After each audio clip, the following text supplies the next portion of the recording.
हरे कृष्णा। राधे राधे। आप सभी का स्वागत है मेरे YouTube चैनल श्री राधा माधव रसामृत में। आज की वीडियो में हम सावन मास महात्म के अध्याय 10 का पाठ करेंगे। हमने पिछले अध्याय 9 में देखा कि शिव जी ने सनत कुमार को श्रावण मास में शुक्रवार के दिन होने वाले जीवंतिका व्रत की कथा को सुनाया था और आज की कथा में हम श्रावण मास में शनिवार को किए जाने वाले कृत्यों का वर्णन सुनेंगे। तो आइए इस कथा को शुरू करते हैं। पर सबसे पहले हम प्रणाम करेंगे हमारे गणपति जी को, जिनके सुमिरन से सदा मिले हमें संतोष। प्रथम पूज्य विनायका हरिये मेरे दोष। बोलो गणपति महाराज की जय। अब हम प्रणाम करेंगे हमारे गुरुदेव को। सतगुरु मिलियो तो का भयो, घट नहीं प्रेम प्रतीत। अंतर कोर न भीजई, ज्यो पतथल जल भीत। बोलो गुरु महाराज की जय। श्रावण मास में शनिवार को किए जाने वाले कृत्यों का वर्णन।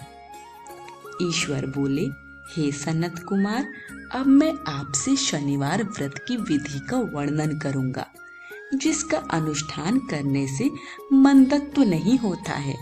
श्रावण मास में शनिवार के दिन नृसिंह, शनि तथा अंजनी पुत्र हनुमान, इन तीनों देवताओं का पूजन करना चाहिए।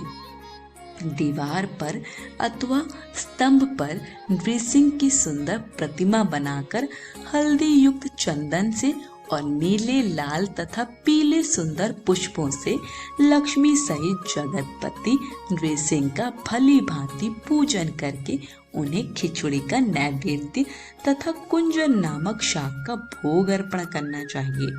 उसी को स्वयं भी खाना चाहिए और ब्राह्मणों को भी खिलाना चाहिए। तिल का तेल तथा घृत स्नान भगवान नृसिंह को प्रिय है। शनिवार के दिन तिल सभी कार्यों के लिए प्रशस्त है। शनिवार के दिन तिल के तेल से ब्राह्मणों तथा सुवासिनी स्त्रियों को उपटन लगाना चाहिए तथा कुटुंब सहित स्वयं भी संपूर्ण शरीर में तेल लगाकर स्नान करना चाहिए तथा उड़द का भोजन ग्रहण करना चाहिए। इससे भगवान नृसिंह प्रसन्न होते हैं। इस प्रकार श्रावण मास में चारों शनिवारों में इस व्रत को करना चाहिए। जो ऐसा करता है उसके घर में स्थिर लक्ष्मी का वास रहता है और धन धान्य की समृद्धि होती है। पुत्रहीन व्यक्ति पुत्र वाला हो जाता है और इस लोक में सुख भोग कर अंत में वैकुंठ प्राप्त करता है। नृसिंह की कृपा से मनुष्य की चारों दिशाओं में व्याप्त रहने वाली उत्तम कीर्ति होती है। हे सौम्य, मैंने आपसे नृसिंह का यह उत्तम व्रत कहा। हे सनत कुमार, अब शनि की प्रसन्नता के लिए जो करना चाहिए उसे सुनिए। एक लंगड़े ब्राह्मण और उसके अभाव में किसी ब्राह्मण के शरीर में तिल का तेल लगाकर उसे उष्ण जल से स्नान कराना चाहिए और श्रद्धा पूर्वक नृसिंह के लिए बताए गए अन्न अर्थात खिचड़ी उसे खिलानी चाहिए। उसके बाद तेल, लोहा, काला तिल, काला उड़द, काला कंबल प्रदान करना चाहिए। इसके बाद व्रती यह कहे कि मैंने यह सब शनि की प्रसन्नता के लिए किया है। शनिदेव मुझ पर प्रसन्न हो। उसके बाद तिल के तेल से शनि का अभिषेक कराना चाहिए। उनके पूजन में तिल तथा उड़द के अक्षत, चावल प्रशस्त माने गए हैं। हे मुने, अब मैं शनि का ध्यान बताऊंगा। आप ध्यान पूर्वक सुनिए। शनैश्चर कृष्ण वर्ण वाले हैं, मंद गति वाले हैं, काश्यप गोत्र वाले हैं, सौराष्ट्र देश में पैदा हुए हैं, सूर्य पुत्र हैं, वर देने वाले हैं, दंड के समान आकार वाले मंडल में स्थित हैं, इंद्र नील मणि तुल्य कांति वाले हैं, हाथों में धनुष बाण त्रिशूल धारण किए हुए हैं, गीध पर आरूढ़ हैं, यम इनके अधिदेवता हैं, ब्रह्मा इनके प्रत्यधि देवता हैं, ये कस्तूरी अगुरु का गंध तथा गुग्गुलू का धूप ग्रहण करते हैं। इन्हें खिचड़ी प्रिय है। इस प्रकार ध्यान की विधि कही गई है।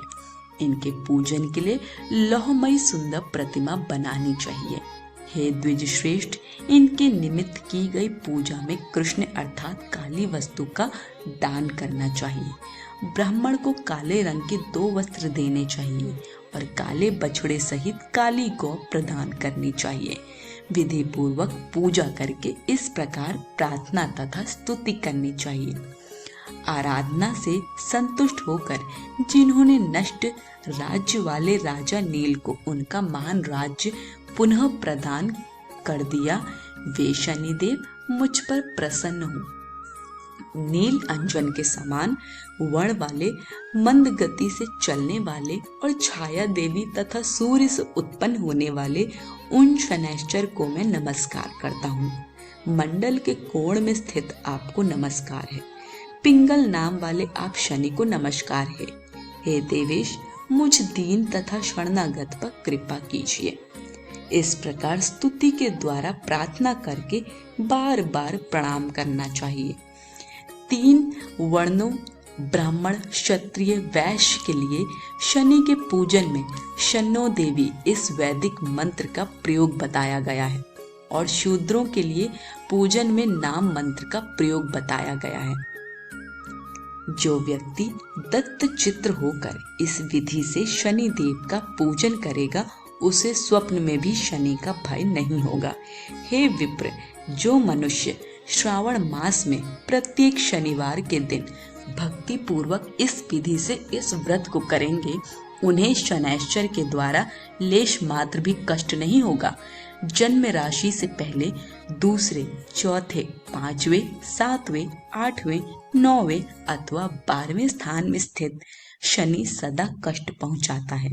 शनि की शांति के लिए क्षमाग्नि इस मंत्र का जप कराना बताया गया है।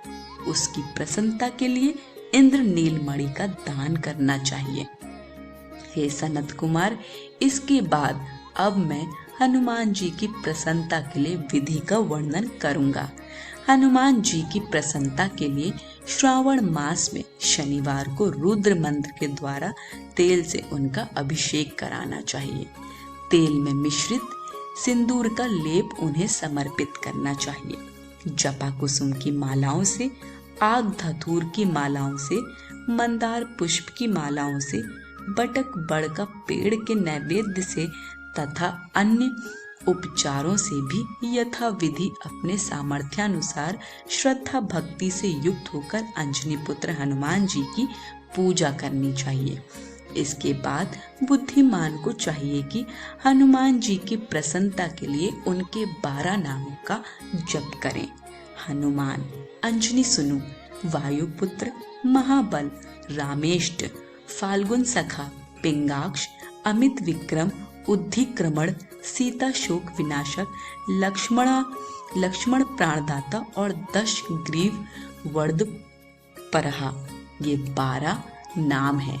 जो मनुष्य प्रातः काल उठकर इन 12 नामों को पढ़ता है, उसका अमंगल नहीं होता और उसे सभी संपदा सुलभ प्राप्त हो जाती हैं। इस प्रकार श्रावण मास में शनिवार के दिन वायुपुत्र हनुमान जी की आराधना करके मनुष्य वृक्ष तुल्य शरीर वाला, निरोग तथा बलवान हो जाता है।